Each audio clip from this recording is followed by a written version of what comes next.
Sveiki visi, su jumis aš Scale the Line ir šiandieną truputį kitoks video. Jei iš pavadinimo supratot, kad kalbėsiu apie daugelį žinomą žmogų, tai Gerda Bieliauskaitė. Aš nelyginsiu, kieno šiandieną kontentas geresnis, kas daugiau likes surenka ir panašiai. Aš kalbėsiu apie jos nuotraukas internete ir parodysiu, kaip iš tikrųjų atrodo. Pradėkime nuo to, kas yra, Gerda Bieliauskaitė išvis, kas jin tokia. Taigi Gerda Bieliauskaitė yra besikeikianti kaimietė, ėdanti čipsus 24/7, daro story time, nes jos gyvenimas meksikietiška drama. Tai visa tai turėtų atrodyti maždaug taip.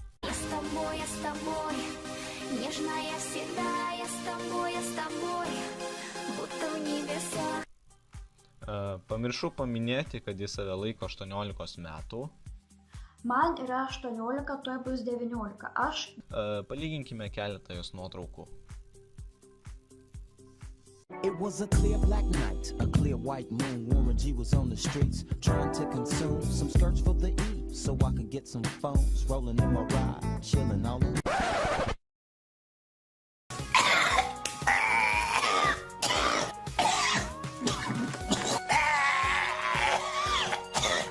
Nuotraukas man atsiuntė vienas asmo, šiuo atveju aš nesakysiu, kas šis asmo, tai būtų neproporcinga tam, kad aš iš jo daugiau info nebegaučiau. Štai dėl to jie ir nekuria, tarkim, vaizdo įrašų, vlogų savo, kai jinai būna atsistojus ar kažką tokio. Jinai visada slepia savo apatinę dalį, nes dažniausiai jinai būna sufotoshopinta.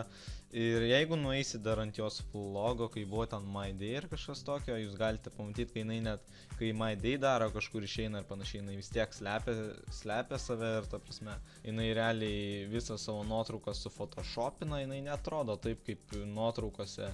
Tikiu, kad visi, kurie ją sutinkat kažkur mieste ar kažką tokio, jūs jau pamatote, kaip jinai iš tiesų atrodo. Tai photoshopintas ne tik spalvų korekcija, ta prasme, bet ir jos pati figūra yra ištempta ir panašiai, aiškiai matosi nuotraukose, galime palyginti ir panašiai. Tai jo, ačiū, kad žiūrėjote, spauskit laiką, prenumeruokit kanalą. Šis video ko gero bus ištrintas po kelių dienų, ar galbūt net valandų, tai aš net nežinau, bet šitas video nebus čia visam laikui, jis bus maksimum gal savaitėj. Tai jo, pačekinkit mano kitus video, nes aš nekeliu tokį brūdą, kokį dabar matėte. Ir jo, linkiu jums likusios geros dienos ir iki.